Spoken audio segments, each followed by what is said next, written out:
Hello everyone, I hope you all are fine. So let's start our today's session. In our today's session, I am going to discuss with you some other methods of reduction. So the first method which I am going to discuss with you, that is the auto reduction. But before starting the auto reduction, I just want to discuss the one question with you which was left to discuss in the yesterday's session.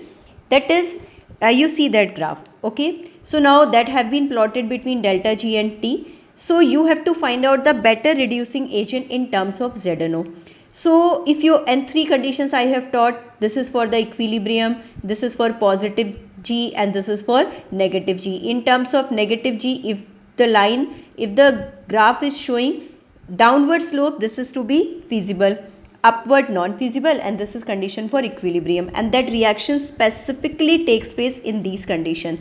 So in terms of ZNO, you have to see the different cases of temperature. This is the line for ZNO. If we will see, if CO is converting into CO in that line, so we are having the range of that temperature. If we will see for that condition C is converting into CO2, that we are having that temperature range. But in that condition, if it is going to downward, carbon is converting into CO, that we are reaching on that range of temperature. So naturally T3 will be the greater than T2 and T2 will be the greater than T1. And what we have to do in the industries, we have to use the less temperature because it is less cost effective. Okay, so in that case, what becomes the better reducing agent for ZNO? That carbon becomes the better reducing agent for ZNO, and the reaction which takes place for ZNO plus C, this is for Zn plus CO, and we are having a free metal. Okay, now let's discuss some other methods of reduction. This is first I am going to discuss with you. This is the auto reduction. So you see here what I have written. In this method, inactive metals can be reduced simply by heating the ore in air. Extraction of copper, lead, antimony, mercury have been carried out by this method. So you see here what the reactions I have written for you, that will help you to understand. See here, like suppose you are having Cu2s, you are heating, then you will get its oxide and SO2 gas comes out. Now this copper oxide will help to reduce Cu2s. So here Cu2s plus Cu2O, and finally that will convert into free copper and SO2 gas comes out. Okay, so that means we are getting a free metal. So what is helping here for the reduction? It's a metallic oxide itself, it is helping in the reduction, so that we call it, this is the auto reduction. See the next reaction, PbS plus O2, we are getting PbO, and again this PbO will react with PbS, PbO plus PbS, we will get there the free Pb. Okay, so this is also the auto reduction. See here the one more reaction I have written, HgS plus O2, we are getting HgO, and this HgO will help in the reduction of HgS. So HgO plus HgS, we will get there the free mercury. So this we call it auto reduction. Let's discuss the another method of reduction. This is reduction with hydrogen. We know that hydrogen is a efficient reducing agent. So for some metal oxides, the roasted ore, first of all we have to roast the metallic ore in a current of hydrogen when metal oxide is reduced to the metal. Like oxides of tungsten, W is tungsten, and molybdenum are reduced with the hydrogen. Okay, so now you have to see the reaction I have written, WO3, this is tungsten trioxide plus hydrogen, so that water comes out and tungsten will get free, so hydrogen is acting as a reducing agent here. Okay, it is helping in the reduction. Next method which we have to discuss, this is the hydrometallurgy. Hydrometallurgy, actually this is the part of leaching which I have taught. Here we have to use a suitable chemical that will help to dissolve a metallic ore. So you have to see the process of extraction of metal by dissolving the ore in a suitable reagent. First of all we have to dissolve in a suitable chemical, followed by the precipitation, and after that displacement is to be done with the more reactive metal, more electropositive metal also, then we get a free metal, and this we call it, this is the hydrometallurgy. So specifically in terms of silver, gold, These are to be treated with dilute solution of 0.5% NaCN or KCN. Okay, these solutions are to be used and they go into the solution to form a soluble complex. So what is the role of NaCN and KCN here? They form a complex with gold or silver, and finally that complex is to be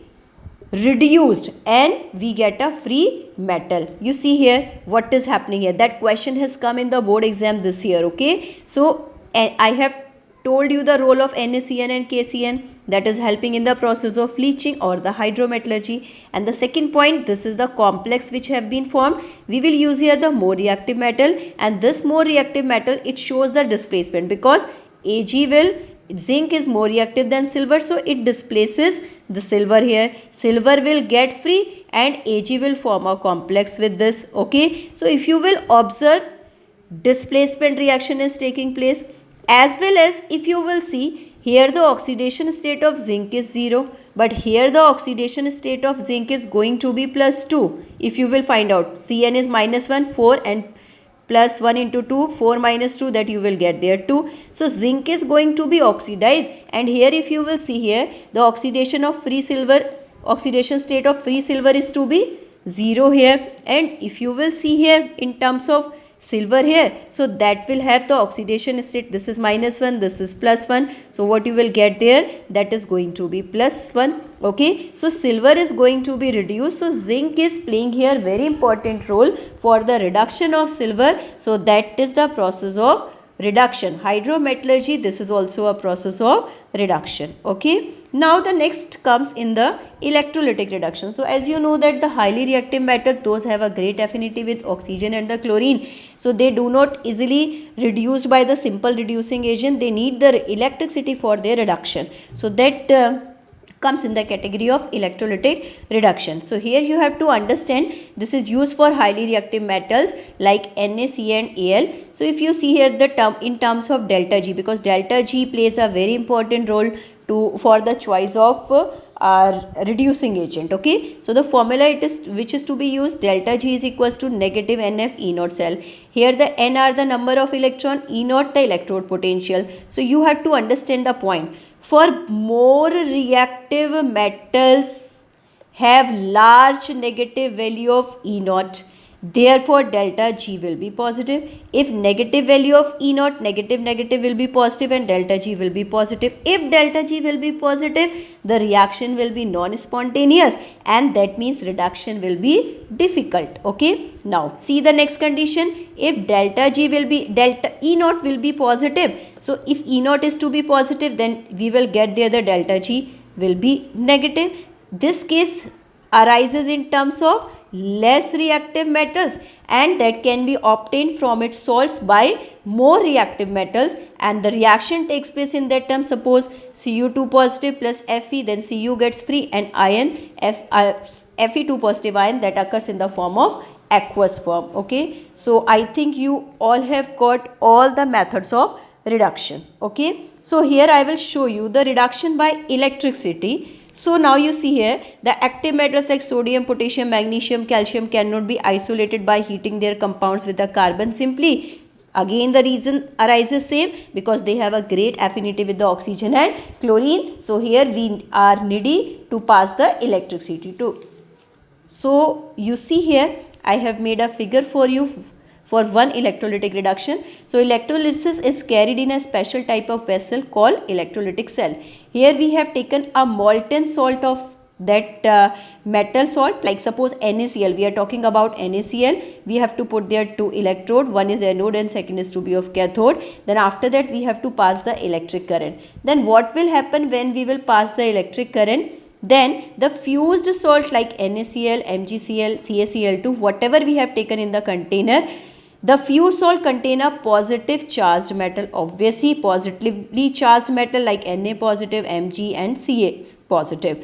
Okay, cations, and counterpart is negative ion. When a direct current is passed through the fused salt, when current is to be passed through the fused salt, the ions start moving towards the positively charged electrons, means your negative ions, they starts to move to the positively charged electron, and the metal ions which is to be a positively charged, they are attracted by the negatively charged electrode, that we call it cathode. Okay, so the metal ion gains electron from the cathode and reduced to the metal atom and deposited at cathode. So suppose we are doing or we are taking a molten salt of NaCl, so Na will move on the cathode terminal, okay, and Cl will move on the anode terminal. So you see here NaCl first decompose Na positive and Cl negative after passing electricity. Then what will happen? Na1 positive receives electron, convert into a Na, and that you have to show there the solid form. Okay, that reaction takes place at cathode, and 2Cl that will start to release 2 electron in then that will convert into a chlorine gas, and it will liberate it at anode. Okay, so that was the electrolytic reduction. I think you all have got it. That's all for today.